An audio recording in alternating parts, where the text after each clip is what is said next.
ഭഗവാൻ മനുഷ്യനും മൃഗവും കൂടി ചേർന്നിരിക്കുന്ന രൂപത്തെ എടുത്ത് അതാ ഉച്ചത്തിൽ നാവുകളൊക്കെ പുറത്തേക്ക് നീട്ടി തന്റെ തീക്കട്ടകളൊക്കെ മുന്നിലേക്ക് കാണിച്ചുകൊണ്ട് പ്രദർശിപ്പിച്ചുകൊണ്ട് ധംഷ്ടകളൊക്കെ പുറത്തേക്ക് നീട്ടിക്കൊണ്ട് ഉച്ചത്തിൽ അലറിയപ്പോ ലോകം മുഴുവൻ കീഴടക്കിയെന്ന് അഭിമാനിച്ച ഹിരണ്യകശിപുവിൽ ഒരു നിമിഷത്തേക്ക് പേടിച്ചുപോയി എന്നാണ്. ആ ഒരു നിമിഷം ഭഗവാൻ എല്ലാ ശക്തിയിലൂടെയും ഗംഭീരമായി ഗർജിച്ചുകൊണ്ട് പുറത്തേക്ക് അങ്ങോട്ട് ചാടുമ്പോൾ ഹിരണ്യകശിപു തന്റെ വാളെടുത്ത് ഭഗവാന്റെ നേരെ ഓടുന്നു. ബ്രഹ്മാവ് പറഞ്ഞ വാക്കുകളൊക്കെ ഓർത്തു, എന്നെ കൊല്ലാൻ ആരും ഉണ്ടാവില്ല എന്നൊക്കെ.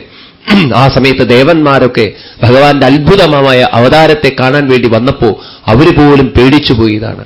എന്നാൽ ആ അവതാരം വരുന്ന സമയത്തും യാതൊരു പേടിയുമില്ലാതെ കൈകൂപ്പിക്കൊണ്ട് നിൽക്കുന്നു ഭഗവാന്റെ മുന്നിൽ പ്രഹ്ലാദൻ. ഭഗവാൻ ഉച്ചത്തിൽ അലറിയപ്പോ ഹിരണ്യകശിപു വാളുമായിട്ട് ഓടിയെടുക്കണോ, ഭഗവാൻ അലറിക്കൊണ്ട് അവന്റെ നേരെ അങ്ങോട്ടും ഇങ്ങോട്ടും കുറെ നേരത്തേക്ക് ദ്വന്ദ്വയുദ്ധങ്ങൾ നടന്ന് സന്ധ്യാസമയമായപ്പോ ഭഗവാൻ മനസ്സിലാക്കി ബ്രഹ്മാവിന്റെ വാക്കുകളെ സത്യമാക്കി തീർക്കണമെന്ന്. സന്ധ്യയ്ക്ക് പകൽ കൊല്ലരുത്, രാത്രി കൊല്ലരുതെന്നാണല്ലോ വരങ്ങൾ കൊടുത്തിരിക്കുന്നത്. എപ്രകാരമാണോ താഴെയിരിക്കുന്ന ഒരു പാമ്പിനെ ഒരു ഗരുഡൻ തന്റെ കൈകളിൽ തന്റെ നഖങ്ങളിൽ കോർത്തെടുത്ത് ആകാശത്തേക്ക് പറന്നു പോകുന്നത്, അതുപോലെ ഭഗവാനാ ശക്തനെന്ന് അഭിമാനിച്ച അഹങ്കരിച്ച ഹിരണ്യകശിപുവിന്റെ മേലേക്ക് ചാടി വീണുകൊണ്ട് തന്റെ കൂർത്തമൂർത്ത നഖങ്ങളെ കൊണ്ട് അവന്റെ വയറുകളും മാറുകളും കുത്തി എടുത്തുകൊണ്ട് നേരെ കൊണ്ടുപോവുകയാണ്. അവനിങ്ങനെ ആ കൈകളിൽ കടന്ന് പെടഞ്ഞ് അലറിക്കൊണ്ടിരുന്നു. ഭഗവാൻ ബ്രഹ്മാവിന്റെ വാക്കുകൾ ഓർത്തു, അകത്തു വെച്ച് കൊല്ലരുത്, പുറത്തു വെച്ച് കൊല്ലരുതെന്ന്. ഭഗവാൻ എന്ത് ചെയ്തു? അകത്തും പുറത്തല്ലാത്ത ഉമ്മറപ്പടിയിൽ തന്റെ ശരീരത്തെ ഇരുത്തിക്കൊണ്ട് അവന്റെ ശരീരത്തെ തന്റെ മടിയിലേക്ക് കടത്തി. അതൊരു ഭാഗ്യം അവൻ ചെയ്തിട്ടുണ്ടെന്ന് പറയാണ്. പിന്നീട് ഭഗവാൻ ഓർത്തു, ഇവനെ കൊല്ലുകയാണെങ്കിൽ രാത്രി കൊല്ലരുത്, പകല് കൊല്ലരുത്, സന്ധ്യാസമയമാണല്ലോ, ഇപ്പോഴാണ് കൊല്ലേണ്ട സമയമെന്ന്. ഇനി ആയുധങ്ങളെ കൊല്ലരുതെന്ന് പറഞ്ഞിട്ടുണ്ട്. തന്റെ കൂർത്തമൂർത്ത നഖങ്ങള് അവന്റെ വയറ്റിലേക്ക് കുത്തിയിറക്കിക്കൊണ്ട് ആ രക്തമെല്ലാം അതിൽ നിന്ന് പുറത്തു വന്നപ്പോ ആവേശത്തോടുകൂടി ഭഗവാൻ അതെല്ലാം കോരിയെടുത്ത് കുടിക്കുകയാണ്. എന്നിട്ട് അവന്റെ കുടലും മാലകളൊക്കെ പറിച്ചെടുത്ത് തന്റെ കഴുത്തിൽ അണിഞ്ഞ് ആകെ രക്താങ്കിതമായിരിക്കുന്ന മുഖം അവൻ ഭഗവാന്റെ മടിയിൽ കിടന്ന് പെടഞ്ഞു. ഉച്ചത്തിൽ അവൻ അലറാൻ തുടങ്ങി. ഭഗവാൻ അതിനേക്കാളും ഉച്ചത്തിൽ ഗർജിച്ചുകൊണ്ട് അങ്ങനെ കുറച്ച് സമയങ്ങളെ കൊണ്ട് ഭഗവാൻ അവനെ ഒരു ശവമാക്കി തീർത്തു. അവന്റെ ശരീരത്തെ അങ്ങോട്ട് വലിച്ചെറിഞ്ഞ് ഭഗവാന്റെ ആ മുഖം ദേവന്മാരൊക്കെ നോക്കുമ്പോൾ രക്തത്താൽ നിറഞ്ഞിരിക്കുന്നു, കുടലും മാലകളും നിറഞ്ഞ് ഭഗവാനത അതിഭയാനകമായൊരു രൂപത്തെ, ബീഭത്സകരമായ ഘോരമായൊരു ഭാവത്തെ എടുത്തിരിക്കുന്നു. ആർക്കും അടുത്തേക്ക് പോകാൻ പറ്റുന്നില്ല.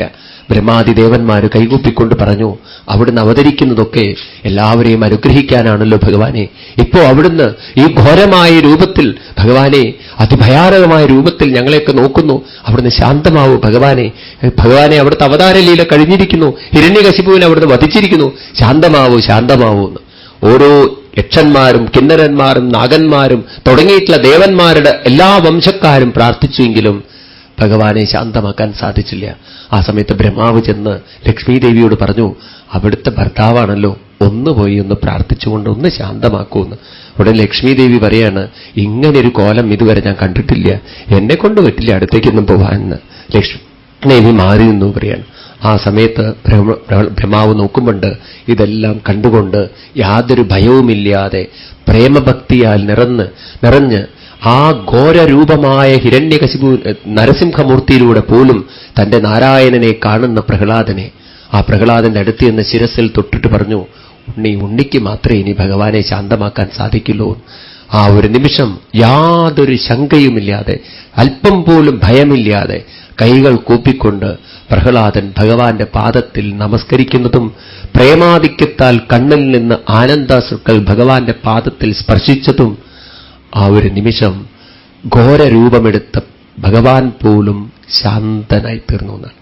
ഇനി ആ പ്രഹ്ലാദനെ പിടിച്ചുയർത്തി പ്രഹ്ലാദൻ ഭഗവാനെ കൈകൂപ്പിക്കൊണ്ട് സ്തുതിക്കുന്ന സ്തുതിയാണ് ഭാഗവതത്തിലെ ഏറ്റവും മനോഹരവും ഏറ്റവും വലുതുമായൊരു സ്തുതി. പ്രഹ്ലാദ സ്തുതിയായിട്ട് 9-ാം അധ്യായത്തിൽ നമ്മൾ കാണുന്നത്.